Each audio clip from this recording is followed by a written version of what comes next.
वहीं पर दोस्तों कल की वीडियो के अंदर एक गलती हुई है मेरे से, जहां पर एक AI जनरेटेड इमेज को रियल मानकर मैंने आपको बताया कि भैया मोदी जी का स्वागत चाइना के अंदर ड्रोन के साथ में भी हुआ। दरअसल वो फेक इमेज है, वो AI जनरेटेड इमेज है जिसको कुछ इस तरीके से स्प्रेड कर रखा था लोगों ने कि लगे कि वो रियल है, लेकिन वो एक्चुअली में फेक इमेज है। दोस्तों US मीडिया भी अब कवर करने लग गया है कि मोदी जी जा चुके हैं चाइना में, जहां पर वो अब शी जिनपिंग से फ्रेंडली टॉक भी कर रहे हैं और उनकी मीटिंग जो एक शेड्यूल मीटिंग रहती है कि इतने मिनट में खत्म हो जाएगी, वो 30 मिनट ज़्यादा चली है। मतलब 5 मिनट 10 मिनट समझ आता है, लेकिन इनकी मीटिंग 30 मिनट ज़्यादा चली है, जिससे कि आगे के शेड्यूल चाहे बिगड़ रहे हो लेकिन टॉक इतनी ज़्यादा इंपॉर्टेंट थी दोनों के बीच में कि जिसकी वजह से उसको 30 मिनट एक्सटेंड करना पड़ा, जिससे कि एक वार्निंग साइन US को जाता है कि इंडिया और चाइना के रिलेशन काफ़ी ज़्यादा अच्छे होते दिख रहे हैं। और गुड साइन इंडिया और चाइना के लिए कि जो भी चीज़ें रुकी हुई थी वो अब चालू होने लग गई है। जैसे कि अब direct flight India to China चालू हो चुकी है, कैलाश मानसरोवर की यात्रा भी रिज्यूम कर दी गई है और बॉर्डर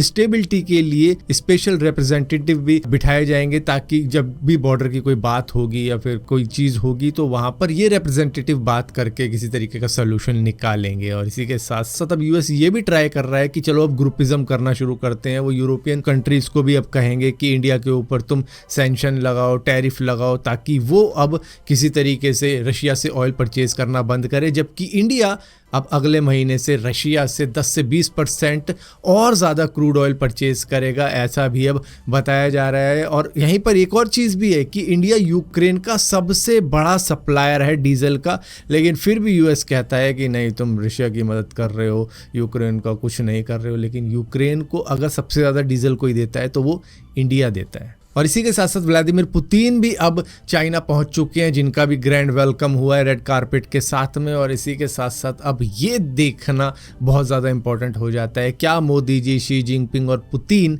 एक साथ बैठेंगे, एक साथ दिखेंगे किसी स्टेज के ऊपर जहाँ पर वो बात कर रहे होंगे। क्योंकि अगर ऐसा हो जाता है तो ये US के लिए एक सिग्नल आ जाएगा कि भैया ये तीनों ही कंट्री अब एक ग्रुप बनाने की कगार पर पहुंच चुकी है। जिस तरीके का ट्रंप ने खेला रचा था कि वो टैरिफ लगाकर चाइना के ऊपर, इंडिया के ऊपर उनको दबा देगा और उनको एक दूसरे से दूर करेगा, रशिया से दूर करेगा कि रशिया से ऑयल परचेज मत करो, हम तुम्हें धमका रहे हैं, ये कर रहे हैं, हम टैरिफ लगा रहे हैं। तो अब उससे तो कुछ भी नहीं हुआ, बल्कि ये हो रहा है कि इंडिया और चाइना नज़दीक आ गए हैं, और इंडिया रशिया के तो काफ़ी ज़्यादा नज़दीक पहले से ही था। दोस्तों इंसान को इंसान ना समझने की प्रक्रिया चालू हो चुकी है महाराष्ट्र के अंदर। दरअसल लेबर डिपार्टमेंट ने एक प्रपोजल रखा है कि जो प्राइवेट सेक्टर के एम्प्लॉयज़ हैं इनके वर्किंग आवर 9 घंटे से बढ़ाकर 10 घंटे कर दिए जाने चाहिए, जिसको लेबर मिनिस्टर अक्षय फंडकर ने इस वीक कैबिनेट मीटिंग के अंदर बताया कि भैया ऐसे हमको कर देना चाहिए। फिलहाल के लिए रिव्यू के स्टेज पर है,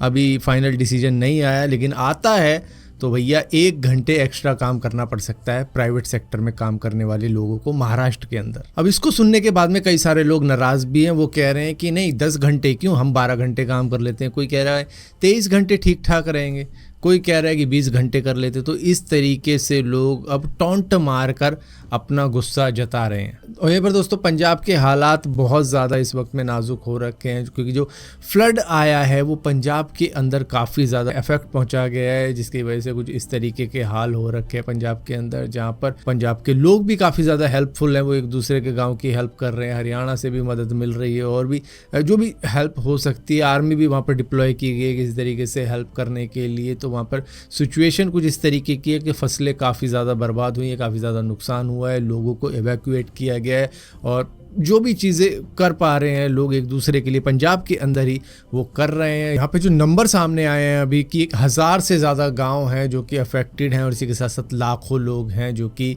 इस फ्लड के अंदर फंसे हुए हैं, जिनको रेस्क्यू भी किया गया है, कुछ अपनी छतों पे भी हैं। तो ये भी चीज़ें हो रही हैं। इसी के साथ साथ SDRF की टीम भी लगी हुई है किसी तरीके से हेल्प पहुँचाने के लिए, और इसी के साथ साथ 60,000 करोड़ रुपये की मांग की है पंजाब के स्टेट गवर्नमेंट ने सेंट्रल गवर्नमेंट से कि भैया हमको अब पंजाब को वापस वैसे ही लाने के लिए इतने 1000 करोड़ रुपए चाहिए। फ्लड की वजह से कई लोगों को अपने घरों की छतों पे रहना पड़ रहा है कई दिनों से, जहां पर उनको हेल्प के लिए भी ड्रोन से सप्लाई दी जा रही है, जो भी खाने पीने की सप्लाई है वो भी मुहैया कराने की कोशिश की जा रही है। दोस्तों दिल्ली के अंदर 35 साल पहले ही डबल डेकर बस को बंद कर दिया गया था, क्योंकि उस तरीके का इंफ्रास्ट्रक्चर नहीं था, लेकिन अब दिल्ली के अंदर डबल डेकर बस को चलाने की प्रक्रिया को अब दोबारा से स्टार्ट किया जाएगा, वो भी पूरे 35 साल के बाद में। लेकिन जिस तरीके के हालात दिल्ली के अंदर हो जाते हैं यहाँ पर जब भी बारिश आती है, मुझे ऐसा लगता है कि कई जगहों पर ऐसा होगा कि जो नीचे वाला फ्लोर के बंदे होंगे ना, इंक्लूडिंग ड्राइवर,